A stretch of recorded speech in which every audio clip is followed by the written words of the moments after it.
Welcome to spoken English teacher. स्वागत है आपका आज की क्लास में। आज की क्लास में पढ़ने वाले हैं हम लोग रोजाना प्रयोग होने वाले शब्द। ये ऐसे शब्द हैं जिनकी अंग्रेजी अगर आपको याद रहेगी तो वाक्य बनाना आपके लिए बेहद आसान हो जाएगा। चलिए आज की क्लास को शुरू करते हैं। उसके पहले अगर चैनल पर नए हैं और पहली बार आप स्पोकन इंग्लिश टीचर पर आ रहे हैं तो जरूर से कर लीजिएगा चैनल को सब्सक्राइब और बेल आइकन दबाते हुए नोटिफिकेशन ऑन कर लीजिएगा, ताकि आइंदा अगली बार जब भी क्लास आए आप जरूर उस क्लास को देख पाएं। तो सबसे पहला जो शब्द है वो है हैव टू, यानी कि हैव के साथ हम लोग टू का कॉम्बिनेशन देख रहे हैं, जिसका सीधे सीधे जो शाब्दिक अर्थ है वो हो जाता है ना है, नी है, ने है, या ना पढ़ता है, नी पढ़ती है। यानी कि आपको हिंदी वाक्य में जब आपको वाक्य के अंत में ना है, नी है, ने है दिखता हो, या फिर ना पढ़ता है, नी पढ़ती है दिखता हो, तो आपको उसके अनुवाद में इस्तेमाल कर लेना है हैव टू का। तो स्ट्रक्चर क्या होगा, क्योंकि वाक्य बनाने में सबसे अहम जो चीज काम करती है वो स्ट्रक्चर है। तो स्ट्रक्चर होगा कि आपको याद रखना है हैव टू जब भी आप अनुवाद करते वक्त इस्तेमाल करें तो उसके साथ आपको वर्ब का पहला फॉर्म लगाना है, यानी कि V1 का इस्तेमाल करना है। ठीक है, जैसे आई हैव टू ईट, मुझे खाना है। तो सबसे पहले ध्यान दीजिएगा, हिंदी वाले वाक्य में सबसे पहले ध्यान दीजिए, फोकस करिए। मुझे खाना है, तो आपको लास्ट में ना है दिख रहा है, दिख गया? अच्छा, तो आपको ये तो समझ आ गया ना कि अनुवाद करते वक्त हैव टू का इस्तेमाल अंग्रेजी में करेंगे। इसके बाद जब आपको ये ध्यान रहता है कि आपको V1 यानी कि वर्ब के पहले रूप का इस्तेमाल करना है तो वो काफी आसान हो जाता है। जैसे खाना यानी कि ईट, ईट क्या है? वर्ब का पहला रूप है, V1 है। क्या हो गया? आई हैव टू ईट, मुझे यानी कि आई, ना है तो हैव टू लग गया, और खाना है तो ईट लग गया। मुझे खाना है, आई हैव टू ईट। मुझे गाना है या मुझे गाना पड़ता है, देखिए पड़ता है का इस्तेमाल भी यहां पर दिख रहा है ना। मुझे गाना है या मुझे गाना पड़ता है। आई हैव टू सिंग, आई हो गया, उसके साथ हैव टू लग गया, सिंग है क्या?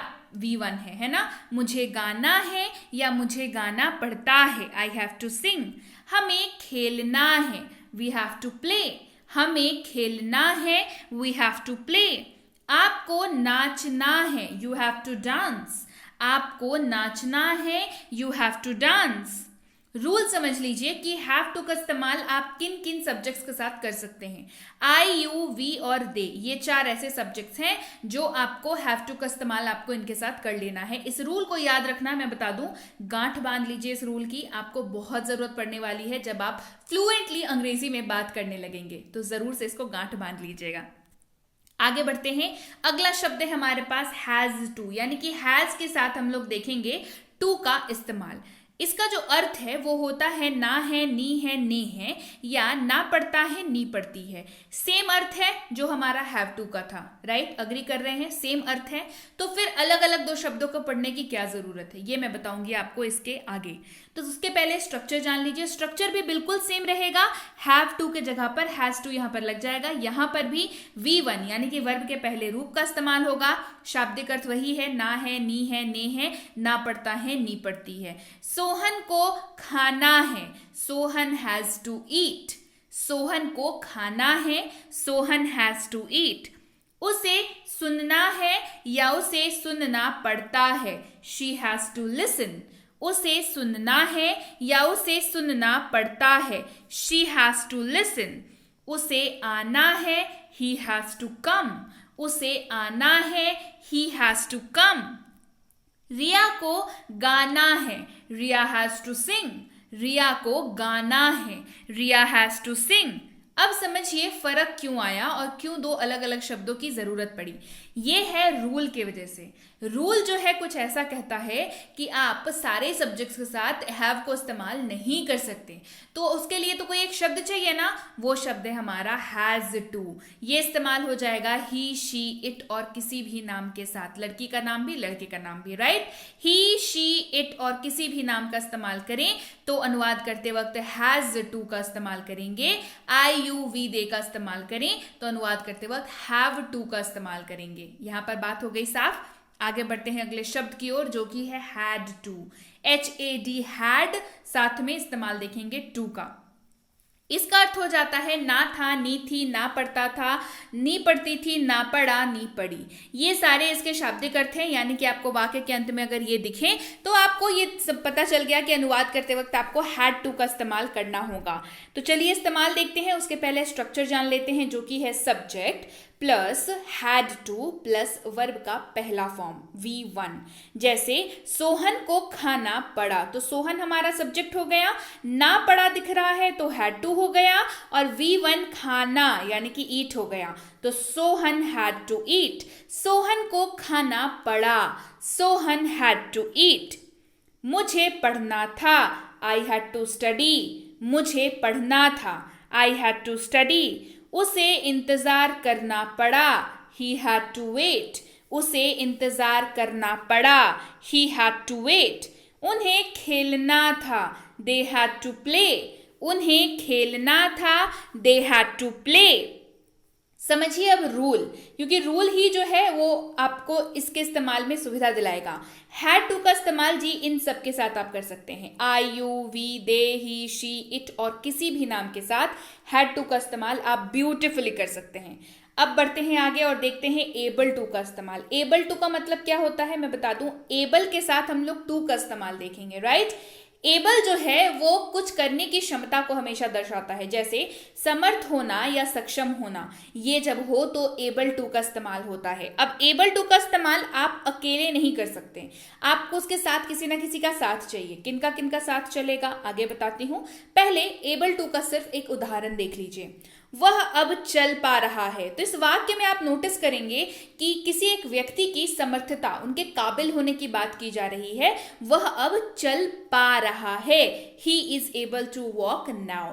वह अब चल पा रहा है, मतलब सीधी सी बात है ना, पहले नहीं चल पा रहा था, अब चल पा रहा है, तो पहले से वो ज्यादा समर्थ हो गया है। वह अब चल पा रहा है, he is able to walk now.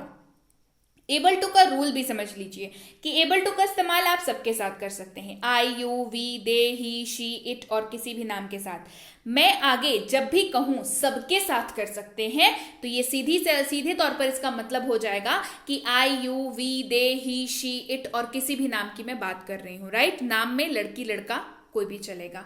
चलिए अब इस्तेमाल देखते हैं। जैसा कि मैंने आपको बताया, एबल आप सिंगल हैंडेडली इस्तेमाल नहीं कर सकते, उसके साथ आपको कोई एक और शब्द चाहिए। यहां पर इसका मददगार जो है वो बना इज। जैसे हम लोग देखेंगे अब इस्तेमाल इज एबल टू का।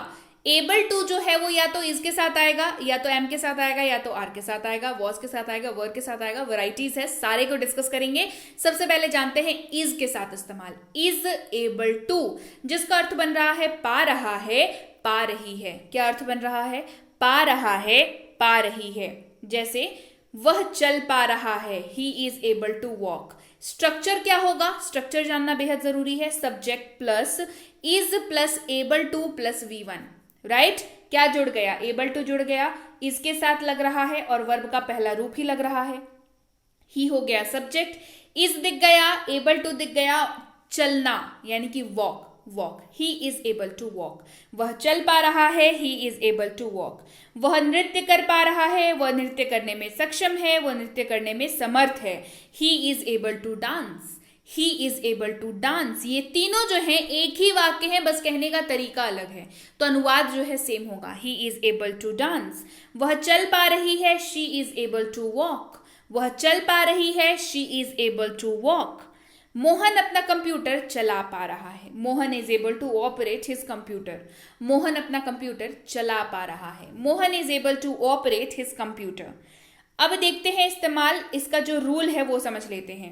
एबल टू का इस्तेमाल तो सबके साथ हो रहा था, लेकिन इज एबल टू का इस्तेमाल सबके साथ नहीं होगा। इज एबल टू का इस्तेमाल के लिए इज का जो रूल है वो काम करेगा। यानी कि इज का रूल क्या है? इज का इस्तेमाल ही, शी, इट और किसी भी नाम के साथ होता है, तो इज एबल टू का इस्तेमाल भी किसके साथ होगा? ही, शी, इट और किसी भी नाम के साथ। क्लियर यहां तक बात? आगे बढ़ते हैं, एम एबल टू की बात करते हैं, जिसका अर्थ होता है पा रहा हूं। क्या अर्थ होता है? पा रहा हूं। इस्तेमाल देखेंगे, मैं चल पा रहा हूं, I am able to walk. मैं चल पा रहा हूं, I am able to walk. यहां पर स्ट्रक्चर क्या हो जाएगा? सब्जेक्ट तो रहेगा, सब्जेक्ट आई रहेगा हमेशा, तो एम का इस्तेमाल होगा, एबल टू और V1। बहुत सिंपल स्ट्रक्चर है इसका। मैं चल पा रहा हूं, I am able to walk. मैं बोल पा रहा हूं, I am able to speak. मैं बोल पा रहा हूं, I am able to speak. मैं चल पा रहा हूं, I am able to walk. I am able to walk. मैं खा पा रहा हूं, I am able to eat. मैं खा पा रहा हूं, I am able to eat. Am able to का रूल जान लीजिए, आई के साथ इस्तेमाल होगा। रीजन एम का इस्तेमाल आई के साथ होता है, तो वही रीजन यहां पे काम कर जाएगा, वही रूल बन जाएगा। एम एबल टू का इस्तेमाल आई के साथ आप कर सकते हैं। आगे बढ़ते हैं, आर एबल टू के बारे में जानते हैं, यानी कि आर के साथ एबल टू का इस्तेमाल। पा रहे हैं, इसका शाब्दिक अर्थ आता है, क्या आता है? पा रहे हैं। स्ट्रक्चर जान लीजिए, are plus able to plus V1, बहुत आसान स्ट्रक्चर है। स्ट्रक्चर तो सेम पैटर्न पे चल रहा है। सब्जेक्ट प्लस यहां पर आर हो गया, एक जगह पे इज था, एक जगह पे एम था, राइट। एबल टू और V1 तो कॉमन है, करेक्ट। वे लोग चल पा रहे हैं, they are able to walk. वे लोग चल पा रहे हैं, they are able to walk. आप लिख पा रहे हैं, you are able to write. आप लिख पा रहे हैं, you are able to write. हम लोग तैर पा रहे हैं, we are able to swim. हम लोग तैर पा रहे हैं, we are able to swim. वे लोग खाना पका पा रहे हैं, they are able to cook. वे लोग खाना पका पा रहे हैं, they are able to cook. Rule समझ लीजिए, आर के साथ जब एबल टू का इस्तेमाल हो तो इस्तेमाल सिर्फ और सिर्फ यू वी दे के साथ ही कर सकते हैं। किसके साथ कर सकते हैं? यू वी और दे के साथ कर सकते हैं, राइट। क्यों? क्योंकि आर का इस्तेमाल किसके साथ करते हैं? यू वी दे के साथ। तो आर एबल टू का इस्तेमाल भी किसके साथ करेंगे? यू वी दे के साथ करेंगे। आगे बढ़ते हैं, अगला है वॉज एबल टू, यानी कि अब एबल टू का इस्तेमाल किसके साथ देख रहे हैं? वॉज के साथ देख रहे हैं। इसका अर्थ क्या हो जाता है? पा रहा था या सक्षम था। पा रहा था या सक्षम था। इस्तेमाल देखेंगे, उसके पहले स्ट्रक्चर। वह चल पा रहा था, he was able to walk. वह चल पा रहा था, he was able to walk. यहां पर subject plus was plus able to plus V1, यहाँ पे यानी कि वॉज आ गया, ठीक है। और एबल टू और V1 तो कॉमन चल रहा है, थ्रू आउट आप देख रहे होंगे कॉमन चल रहा है ना। वह चल पा रहा था, he was able to walk. वह चल पा रहा था, he was able to walk. मैं बोल पा रहा था, I was able to talk. वह नाच पा रही थी, she was able to dance. वह नाच पा रही थी, she was able to dance. अब वॉज एबल टू का जो है ना रूल समझ लीजिए।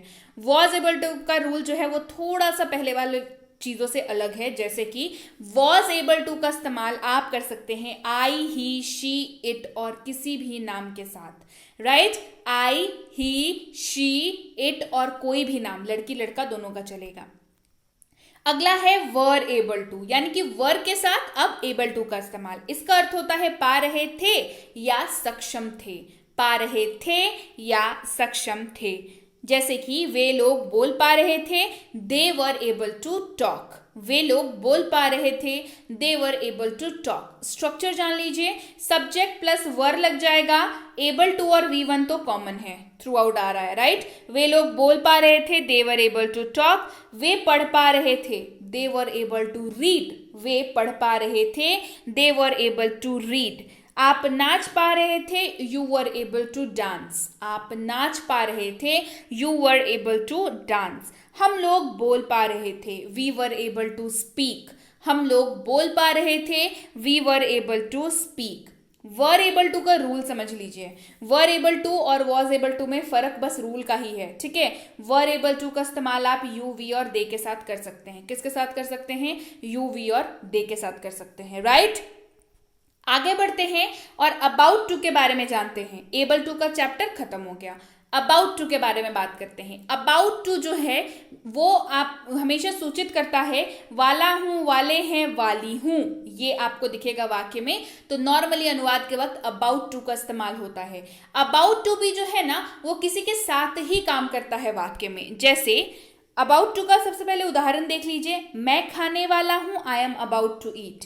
मैं खाने वाला हूं, I am about to eat. About to का इस्तेमाल जी सबके साथ कर सकते हैं, I, you, we, they, he, she, it और किसी भी नाम के साथ। अब बात करते हैं कि अबाउट टू किसके साथ आएगा और कैसे कैसे काम करेगा। अबाउट टू जब एम के साथ आएगा, यानी कि एम अबाउट टू ये बन जाएगा। इसका अर्थ हो जाएगा वाला हूं या वाली हूं। क्या अर्थ हो जाएगा? वाला हूं या वाली हूं। इस्तेमाल देखेंगे उसके पहले स्ट्रक्चर जान लीजिए। मैं खाने वाला हूं, I am about to eat. मैं खाने वाला हूं, I am about to eat. Subject plus am plus about to plus V1। कोई दिक्कत, कोई समस्या स्ट्रक्चर में? Subject plus am about to plus V1। Correct, यहां तक क्लियर है? उदाहरण देख लीजिए। मैं जाने वाला हूं, I am about to go. मैं जाने वाला हूं, I am about to go. मैं खाने वाला हूं, I am about to eat. मैं खाने वाला हूं, I am about to eat. मैं दौड़ने वाला हूं, I am about to run. मैं दौड़ने वाला हूं, I am about to run. अब एम अबाउट टू का इस्तेमाल आप आई के साथ करेंगे। क्यों? क्योंकि एम लगा हुआ है। एम का इस्तेमाल किसके साथ करते हैं? आई के साथ करते हैं।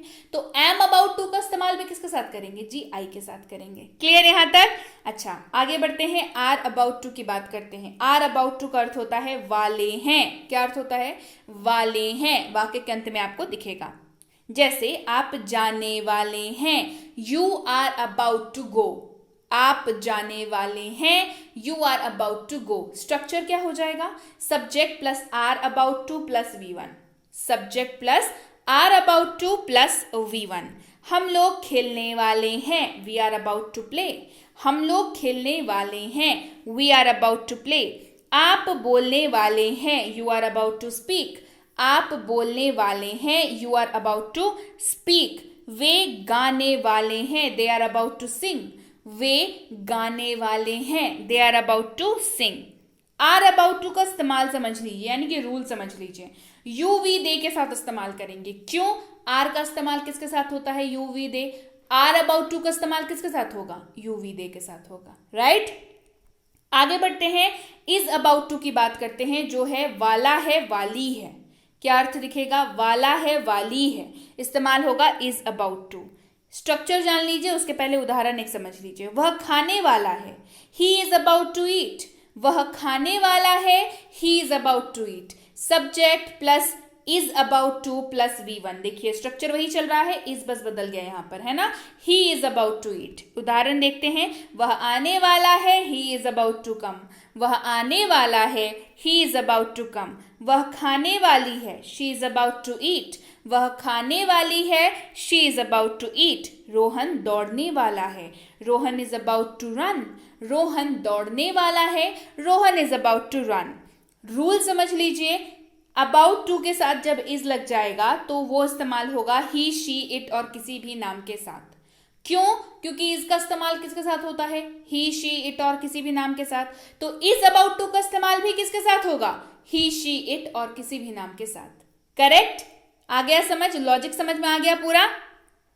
तो ये आज की क्लास थी जिसमें हमने कुछ बहुत महत्वपूर्ण शब्दों को कवर किया जो आपको अंग्रेजी बोलने में बहुत ज़्यादा हेल्पफुल रहने वाले हैं।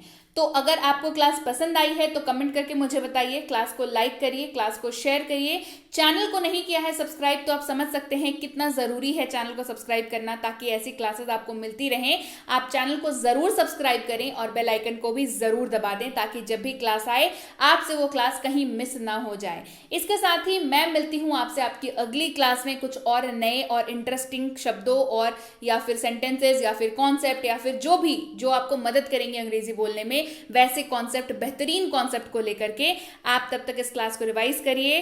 Till then stay connected to spoken English teacher, जहां मिलता है आपको आपकी अंग्रेजी का कंप्लीट सोल्यूशन।